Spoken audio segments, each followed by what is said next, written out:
Desperation है India के fans में। देखें हरभजन ने बड़ी अच्छी ट्वीट की है, I think he is absolutely right कि इंडिया ने आई थिंक पिछली डेकेड की अगर हम देखें तो सबसे ज्यादा कंसिस्टेंट अच्छी क्रिकेट खेली है इस वर्ल्ड कप के अंदर।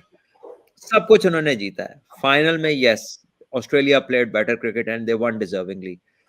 तो एक मोमेंटम बिल्ड था, और ना सिर्फ टीम का मोमेंटम था, क्राउड का भी मोमेंटम था। एक्सपेक्टेशन भी ऐसी थी कि जनाब ये तो चांस ही नहीं है कि कोई और जीते। जिस तरह की वो क्रिकेट खेल रहे थे, आउट भी नहीं हो रहे थे, रन्स भी बड़े कर रहे थे, और मार्जिन ऑफ डिफीट बहुत बड़ा था। But having said all that, हमने हमेशा यहाँ पे बात की है कि जब फाइनल आते हैं तो it starts again, all over it starts again. तो आई थिंक के दैट proved again, और Australia is a different being in finals, in knockouts. वो और ही टीम होती है बिकॉज ऑफ देयर माइंडसेट। और एक तो वो नेवर से डाई वाला एटीट्यूड है, फिर जो प्रिसीजन है, और वो अपने कार्ड्स दिखाते नहीं है। मैं ये चीज इस वर्ल्ड कप के पहले जो ऑस्ट्रेलिया इंडिया की सीरीज हुई, फिर जो शुरू के मैच और एंड तक आप चले जाएं, फाइनल उन्होंने और तरह खेला। वो वैसे नहीं खेले पहले जिस तरह के वो उन्होंने अगले आने वाले मैच खेले। और जिस तरह से मैक्सवेल के 100 के बाद वो जीते थे, तो जो माइंडसेट था ना वो मजीद लिफ्ट कर गया था कि एक पोजीशन ऑफ नो होप से उन लोगों ने मैच को पुल आउट किया था। फिर उसके बाद थ्रिलर भी जीते, साउथ अफ्रीका से भी मैच फंसा, न्यूजीलैंड से भी उनका मैच फंसा। तो ये वाली चीजें ना टीमों को फाइनल से पहले मेंटली बहुत स्ट्रांग कर देती हैं। जबकि इंडिया जो था, they had all very very easy victories. Easy in a sense कि वो इतना अच्छा खेल रहे थे तो किसी को साथ ही नहीं लगने दे रहे थे, तो उनको they never got into a position जहां पे वो टीम अंडर प्रेशर हो।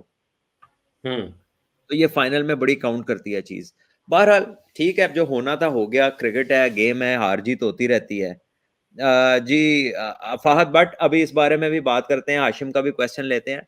लेकिन यह है कि अगर फैंस जो हैं कुछ लोग, जिस पे हरभजन ने ट्वीट की, अगर वो ऑस्ट्रेलियन प्लेयर्स को और उनकी फैमिलीज को हरास कर रहे हैं या कुछ कर रहे हैं, देखें it is not a reflection of all Indians, it is a reflection of few people who think differently और पुअरली।